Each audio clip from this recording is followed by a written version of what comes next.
बिस्मिल्लाहिर्रहमानिर्रहीम। फीलिंग्स या जिनको जानवरों के बारे में भी थोड़ी फीलिंग्स हैं, और अगर आप उन्हें हर्ट करते हैं तो ये उस इंसान के रिलीजन के प्रति जाना है।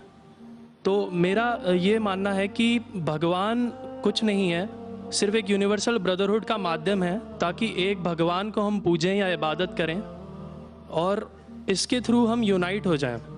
तो मेरा सवाल ये है कि हम हमेशा भगवान को इस तरह तोलते हैं कि उसे इंसान की तरह फीलिंग्स हैं, वो हमें सज़ा देता है, हमें रिवॉर्ड करता है, पर हमारे अलावा इस यूनिवर्स में, मैं उस वर्ड पे स्ट्रेस करूँगा, यूनिवर्स में जानवर भी हैं जिनका काम इस भगवान के बिना चल रहा है, जिनमें कोई फीलिंग्स नहीं है, ना वो कुरान पढ़ते हैं ना बाइबल पढ़ते हैं। वो भी जीवित हैं, हम भी जीवित हैं। हमें एक गुमान हो गया है कि हम थोड़े स्मार्ट हैं, पर वो भी इस सृष्टि का हिस्सा हैं। तो इस यूनिवर्सल ब्रदरहुड में उनके प्रति हमारी भावनाएं के बारे में कुछ जिक्र, और मैं जानना चाहूँगा कि क्या पैंथीज़म इसका एक सॉल्यूशन नहीं है, क्योंकि इसमें हम किसी एक इंडिविजुअल को वर्शिप नहीं करते। जैसा कि जुडाइज़म में कहा गया है कि I am a jealous God, और एक जेलस एक ऐसा इमोशन नहीं है जिसे हम पूज सकें मेरे हिसाब से। पर अगर हम पैंथीज़म को एक सोल्यूशन माने तो ये एक ऐसी चीज़ है जो हमेशा रही है। पेड़ हमेशा रहे हैं, ये यूनिवर्स हमेशा रहा है, और जबकि धारणाएं, डेफिनेशंस भगवान की हमेशा बदलती रही हैं। तो अगर हम गॉड को कांस्टेंट के रूप में देखना चाहते हैं और इसे एक माध्यम बनाना चाहते हैं आपसी भाईचारे का, आलमी भाईचारे का, तो क्या पैंथीज़म इसका एक सॉल्यूशन नहीं है? भाई साहब ने सवाल पूछा कि यूनिवर्सल ब्रदरहुड हम सिर्फ इंसानों तक महदूद रह गए हैं, क्या जानवर में जान नहीं है? और ये भगवान को हमने खुद बनाया ताकि आलमी भाईचारा रहे, लेकिन क्या पैंथीज़म इसका सलूशन नहीं है कि भगवान को हम दूसरे रूप में देखें? भाई साहब का अच्छा सवाल है। सवाल के दो हिस्से हैं। पहला एक हिस्सा है कि यूनिवर्सल ब्रदरहुड सिर्फ महदूद इंसानों तक क्यों, जानवर पेड़ पौधों को क्यों नहीं लिया गया? दूसरा सवाल, क्या पैंथीज़म इसका सलूशन नहीं है? पहले सवाल का जवाब कि यूनिवर्सल ब्रदरहुड, आलमी भाईचारा के अंदर हम बाकी जीवित चीजों को क्यों नहीं लेते? अगर लेंगे तो जीना ही मुमकिन नहीं है। अगर हम लेंगे बाकी जीवित चीजों को, हम आलमी भाईचारे में लेंगे, तो आपको यहां खड़े रहना भी मुमकिन नहीं है 5 मिनट तक के। क्यों? मैं बोलूंगा, क्योंकि मैं डॉक्टर हूं। भाईचारा का एक उसूल है कि दूसरे भाई का कत्ल मत करो, उसूल है क्या नहीं? ठीक है, आप सांस ले रहे, अभी सांस ले रहे ना, आप जब सांस लेते लाखों जर्म्स का कत्ल कर रहे हैं आप कैसे भाई? ये लाखों लोग का कत्ल कर रहे जीने के लिए, ये कैसा भाईचारा है? तो इसीलिए भाईचारे का डेफिनेशन जरा हम बराबर तौर से समझ ले, फिर हम डिस्कस करें। क्योंकि अगर आप कहेंगे हर जीवित चीज मेरे भाई है, तो आप भाईचारे के खिलाफ। कोई भाईचारा में ये नहीं है कि दूसरों का कत्ल करो अपने आप को जिंदा रखने के लिए। कभी भी इस्लाम में ये नहीं कहा गया है कि दूसरों को दबाओ अपने आप को ऊंचा करने के लिए। और मैं अल्लाह के रसूल की एक मिसाल दूंगा आपको। अल्लाह के रसूल फरमाते हैं, आप जब देखते हैं एक खजूर का दरख्त, पाम ट्री, वो एक मोमिन की मिसाल है, मुस्लिम की मिसाल है, तो साहबा सोचते इसका क्या मतलब? क्यों एक खजूर का दरख्त, पाम ट्री को मुस्लिम कह रहे? समझ में नहीं उनको। आज हम जानते हैं, उस टाइम अल्लाह के रसूल ने कहा, कोई भी पेड़ पौधे जब भी बढ़ते ऊपर, वो क्या करते हैं? आजू बाजू पेड़ को हटाते हैं, फिर ही बढ़ते हैं, नीचे जाते हैं, अपने पौधों को, रूट्स को एक्सपैंड करते हैं। इसीलिए आप देखेंगे म्युनिसिपैलिटी क्रैक्स को तोड़ती है, मजबूत करे। क्यों? वो पेड़ बढ़ता है तो क्रैक हो जाता है, फिर से टाइल लगाते हैं। जितना पौधा बढ़ता है, जितना पेड़ बढ़ता है, उतना आजू बाजू नुकसान करता है। एक वाहिद दरख्त है पाम ट्री, जो जितना ऊंचा जाता है दूसरे को नुकसान नहीं पहुंचे, सीधा जाता है। बाकी लोग यहां जाते हैं, वहां जाते, इसके घर में घुसते, उसके घर में घुसते, ऊपर जाते सीधा, किसी को तकलीफ नहीं देते, नीचे भी जाते सीधा, आजू बाजू घूमते नहीं। अगर आप अपने आप को बड़ा बनने के लिए दूसरों को दबाएंगे, ये मुस्लिम नहीं। तो अगर मैं मानूं आपकी बात को कि हर जीवित इंसान को भाईचारा करूं, तो मुझे जीने का हक ही नहीं, किसी को जीने का हक नहीं है। लेकिन उसका मतलब ये नहीं कि हम दूसरे जीवित लोग को तकलीफ पहुंचाएं जानबूझ के। इसीलिए इस्लाम में जब मोहम्मद सल्लल्लाहु अलैहि वसल्लम पैगाम दिए अरब देशों में, अरब मुमालिक में, तो लोग ने कहा ये कैसा इंसान है। जब अल्लाह के रसूल ने कहा कि ऊंट के ऊपर ज्यादा वजन मत डालो, हराम है, घोड़े को ज्यादा तकलीफ मत दो, तो लोग कहने लगे ये तो अभी इंसानों की हुकूक की बात कर रहा था, अभी जानवरों के हुकूक की बात कर रहा है।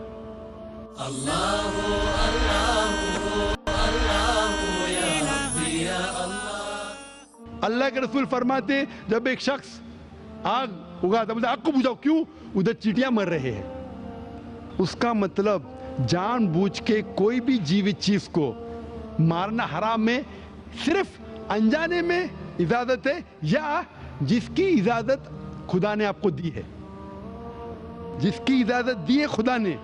मिसाल के तौर पे मनुस्मृति में चैप्टर नंबर 5 श्लोका नंबर 30 में लिखा है कि खुदा ने कुछ जानवरों को बनाए खाने के लिए और किसको खुराक बनने के लिए, some to be eaten some to eat. अगर वो खाने वाला जानवर दूसरे जानवर को खाता है जिसको खुराक के लिए बनाया है, तो कोई गुनाह नहीं है। मनुस्मृति चैप्टर नंबर 5 श्लोक नंबर 30 में अगर आप उस जानवर का कत्ल करते हैं जो खाने के लिए बनाया गया, तो आप गुनाह नहीं कर रहे। Manusmriti chapter number 5 shloka number 39 में सैक्रिफिशियल एनिमल, जो एनिमल कुर्बानी के लिए बनाए गए, उसकी कुर्बानी देना गुनाह नहीं है। मैं क्यों हिंदू धर्म से कह रहा हूँ, मुस्लिम से भी कह सकता हूँ, बहुत से हवाले। उसका मतलब हमें किसी को तकलीफ नहीं देना चाहिए। लेकिन अगर अनजाने में चलते चलते चींटी मर गई तो आप बाहर चले नहीं सकेंगे। आप सांस लेंगे जर्म, तो अल्लाह ताला ने जर्म को पैदा किया है मरने के लिए आमतौर पे, तो आप गुनहगार नहीं। मालूम कुछ जैन लोग मास्क पहनते तो भी मरते, पानी को उबालते, उबालने से मार रहे, उबालने पानी पी के फायदा क्या? अंदर मारने के बदले बाहर मार रहे, क्या फायदा? ये मुमकिन ही नहीं है। लेकिन जानबूझ के कोई जानवर को, और एक मिसाल दूंगा, हमारे खतीब जुमा नमाज पढ़ाए थे कल, डॉक्टर उस्मान, उनने अपने खुतबे में मिसाल दी थी। क्या एक औरत थी जो बहुत बेहया थी, क्या कहेंगे, जो आम तौर पे लोगों की जीनत थी। मैं लफ्ज़ उर्दू ज़रा मेरी कमज़ोर है, मैं किसी को ठेस नहीं पहुंचाना चाहता। इंग्लिश में कहेंगे नॉट विद गुड कैरेक्टर, बाजारी औरत। ज़रा मैं ऐसे लफ्ज़ इस्तेमाल करना चाहता हूँ किसी को चोट पहुंचे, तो बाजारी औरत थी जो बहुत गुनाह करती थी। लेकिन एक वक्त एक कुत्ते को पानी पिलाया, तो अल्लाह के रसूल फरमाते सिर्फ वो एक अच्छे अमल के वजह से खुदा ने उसे जन्नत में डाला। बाजारी औरत गलत काम करती है, जिना करती है, एक अमल क्या की, एक कुत्ते को पानी दी, इंसान को नहीं कुत्ते को, और अल्लाह उसे जन्नत में डालता है। दूसरी तरफ एक अच्छी औरत, नेक औरत, लेकिन एक बिल्ली को बंद करती है, चेन करके रखती है, उसकी आजादी को कैद करती है, अल्लाह ताला उसको जहन्नम में डालता है, नरक में डालता है। इसे कहते हैं जानवरों के हुकूक। मतलब जानवरों के भी हुकूक इस्लाम में हैं। अल्लाह के रसूल फरमाते कि चिड़िया की जान भी मत लो बिना वजह। चिड़िया, स्पैरो, अब पढ़ेंगे कुरान में और हदीस में कई इसके पर लेक्चर। तो इसलिए हम मानते हैं कि जीवित चीज का हमें एहतराम करना चाहिए, उसके रूल रेगुलेशन है। बोलेंगे सब जीवित चीज मेरे भाई है, नहीं भाई, सब भाई नहीं है। अभी कुछ लोग इतना करते, कुत्ते के पीछे हर महीने लाख रुपया खर्चा करते। अरे गरीब लोग मर रहे, लाख रुपये से 10 घर हर महीने लाख रुपया अपने पूडल के ऊपर डालते हैं। लाख रुपये से कम 10 घर तो चलेंगे ना महीने, 20 घर चलेंगे बंबई में, हाँ के नहीं? वो 20 घर को संभालो ना, एक पूडल को संभाल रहे। ये किधर का इस्लाम है? ठीक है, जानवर की कदर करो, इतना कदर मत करो कि उसके हाथ में चेन डालो सोने की, ये करो, ये खाना लेके आओ। खाना लेके आते लाख रुपए का, आप समझ रहे ना? तो इतना मत इसराफ करो। इस्लाम के अंदर सिखाया गया है कि भाईचारा जो मैंने जिक्र किया, बट जानवरों को भी देखो और उसके साथ अच्छा बर्ताव करो, बिना वजह किसी जानवर का कत्ल मत करो। ये आपका सवाल था। आपका दूसरा सवाल इसके अंदर जवाब हो गया। आप कहते हैं कि पैंथियज्म, सबको खुदा मानना इसका जवाब है। उसका जवाब में कहा था, हमारे भाई जो अवतार सिंह थे ना, उसने कहा था पैंथियज्म, सब कुछ खुदा है, सब कुछ खुदा है।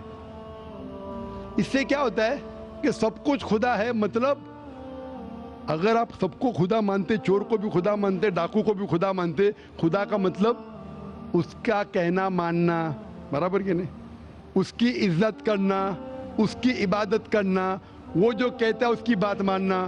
तो आप अगर वो चोर को खुदा बोलेंगे, वो बोलेगा चोरी को, आप चोरी करना शुरू करेंगे। वो बलात्कार करने वाला कहेंगे आपसे, आप उसको खुदा बोलेंगे, चल भाई बलात्कार कर, आप करेंगे करेंगे। तो इसी तरह ये इलॉजिकल है। खुदा एक है और सिर्फ उसकी इबादत करना चाहिए। और ये जो फिलॉसफी है, ये फिलॉसफी जो आप बोल रहे किधर से आई, इसे कहते हैं एंथ्रोपोमॉर्फिज्म।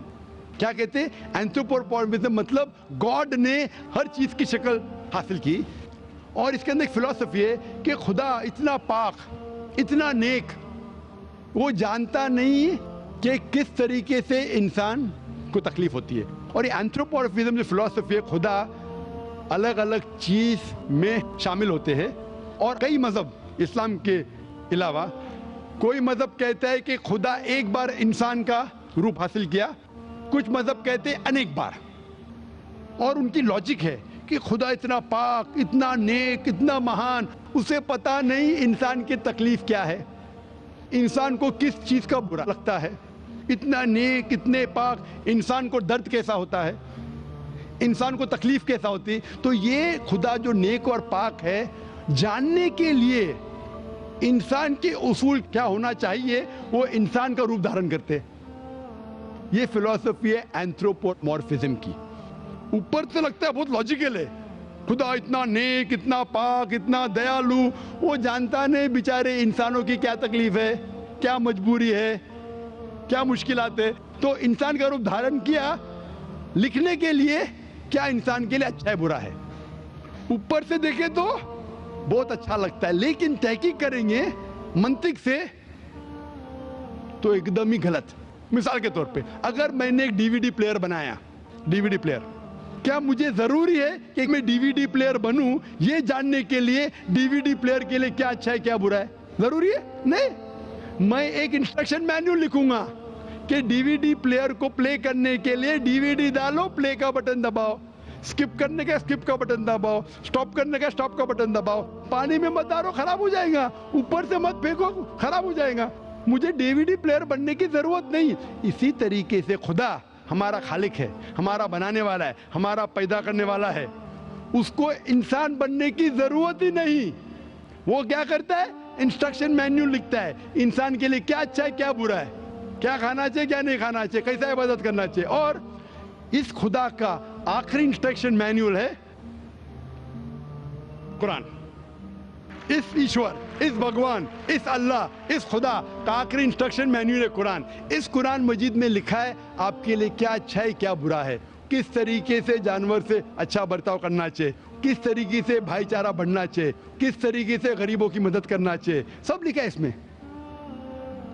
खुदा को खुद इंसान बनने की जरूरत नहीं, क्योंकि वो हमारा खालिक है, हमारा मालिक है। तो इसीलिए ये पैंथियज्म फिलॉसफी इज टोटली रॉन्ग। और वेद में किधर नहीं लिखा है, आप जाएंगे दूसरी किताबों में लिखा है, आप अगर देखेंगे मेरी कैसेट हिंदुइज्म एंड इस्लाम पे, लेकिन वो किताबें वेद से ऊंची नहीं है। वेद में सिर्फ लिखा है तौहीद के बारे में, एक खुदा के बारे में, एक कम सत्य विप्रा बहुधा वेदांते, खुदा एक है, उसको नाम अलहदा दे सकते हैं आप, लेकिन खुदा एक है, उसकी सिफत आप बयान कर सकते हैं। और वही खुदा है, न तस्य प्रतिमास्ति, उसका कोई अक्स नहीं है, ना कोई पिक्चर है, ना कोई पेंटिंग है, ना कोई मूर्ति है, ना कोई स्टैच्यू है। Hope that answers the question. ला इलाहा इल्लल्लाह, ला